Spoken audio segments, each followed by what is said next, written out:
एक लड़की की संघर्ष और सफलता। आज आप एक लड़की के जीवन की कठिनाइयों से संघर्ष और सफलता की कहानी पढ़ेंगे और इस वीडियो को लास्ट तक सुनेंगे। चलिए दोस्तों, हम कहानी को शुरू करते हैं। अपनी माँ और छोटे भाई के साथ एक छोटे से शहर में थे जिनका नाम था बीनू। जब बीनू बहुत केवल 3 साल की थी तभी उसके पिता का देहांत हो गया। बीनू की माँ कपड़े सिलने का काम करती थी। इसी काम से बीनू की माँ अपने बच्चों को पालन पोषण करती थी। बीनू भी अपने माँ के से काम में उसकी मदद करती थी। देखते ही देखते बीनू की उम्र 18 साल हो गई थी। वह 12वीं की परीक्षा दे चुकी थी और उसे बहुत अच्छे नंबर मिले थे।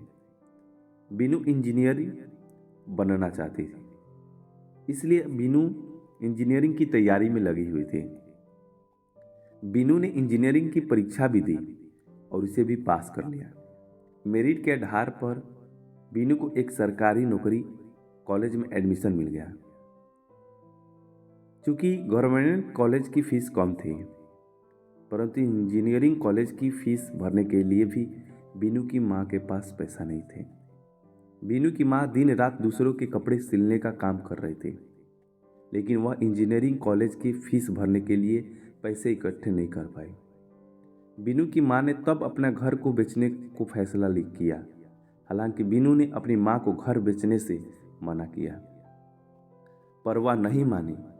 बीनू की माँ ने घर बेच दिया और बीनू का एडमिशन इंजीनियरिंग कॉलेज में करवा दिया। जिस शहर में बीनू ने इंजीनियरिंग में दाखिला लिया था, उस शहर में उसके चाचा भी रहते थे। बीनू अपने चाचा के घर में रहकर ही इंजीनियरिंग की पढ़ाई कर रही थी, क्योंकि उसके पास गर्ल्स हॉस्टल में रहने लायक पैसे नहीं थे। बीनू अपनी पढ़ाई के साथ साथ अपने चाचा के घर का काम भी करती थी। साथ ही वो अपने चाचा के बच्चों को भी पढ़ाती थी। बीनू का फर्स्ट सेमेस्टर का एग्ज़ाम था। वह अपनी पढ़ाई पूरी करने से कंसंट्रेट कर रही थी, जिसकी वजह से अपने चाचा के बच्चों को नहीं पढ़ा पा रही थी। इस बात से उसके चाचा उससे नाराज़ हो गए और उन्होंने बीनू को अपने घर से निकाल दिया। बीनू के पास अब सब सर छुपाने के लिए जगह नहीं था। 2 दिन वह स्टेशन पर रही। अगले दिन जब वह कॉलेज उदास में बैठी थी, तब उसके कॉलेज के एक मैडम ने उसके पास आई। मैडम बीनू उसकी मायूसी का कारण पूछने लगी। तब बीनू ने उससे प्रॉब्लम की सारी बातों को बताई। तब वह इस कहानी के बारे में अच्छा से समझ पाई।